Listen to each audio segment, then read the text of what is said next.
নমস্কার সবাইকে, আমার রান্নার চ্যানেলে তোমাদের সকলকে জানাই স্বাগত। আজকের রেসিপি ভালো লাগলে চ্যানেলটা প্লিজ সাবস্ক্রাইব করে দিও, পাশে থাকা বেল আইকনটা প্রেস করে দিও, যাতে আমি যখন ভিডিও দেব খুব সহজেই তোমাদের কাছে ভিডিওটা পৌঁছে যায়। শীতকালে বাজারে নতুন আলু উঠেছে, আর বাড়িতে নতুন আলুর দম হবে না তা কি করে হয়? ভাত, লুচি, রুটি, পরোটার সাথে একদম পারফেক্ট সহজ উপকরণে অল্প সময় রেস্টুরেন্ট স্টাইলের স্বাদের নতুন আলুর দম কিভাবে বানাবে সেটাই আজ দেখাবো। ভিডিওটা স্কিপ না করে শেষ অবধি দেখো।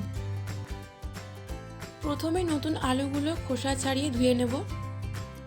তারপর একটি পাত্রে আলু সেদ্ধ করার জন্য জল নিয়ে নেব। তার মধ্যে দিয়ে দেব ধুয়ে রাখা আলু, পরিমাণ মতো নুন। আলু সেদ্ধ হয়ে গেলে একটি পাত্রে ঢেলে ছেঁকে নেব।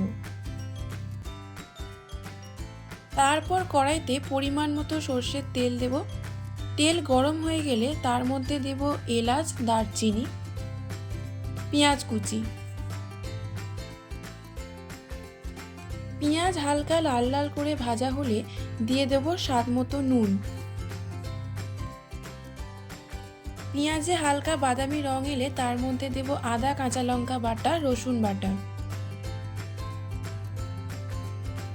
তারপর 2 থেকে 3 মিনিট সবকিছু ভালো করে নাড়াচাড়া করে নেব। তারপর দেব হলুদ গুঁড়ো, Kashmiri red chilli powder, tomato বাটা। সবকিছু ভালো করে কষিয়ে নেব।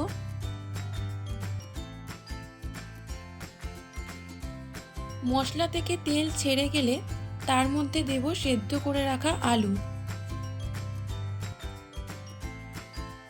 ভালো করে মশলার সাথে আলুগুলো কষিয়ে নেব।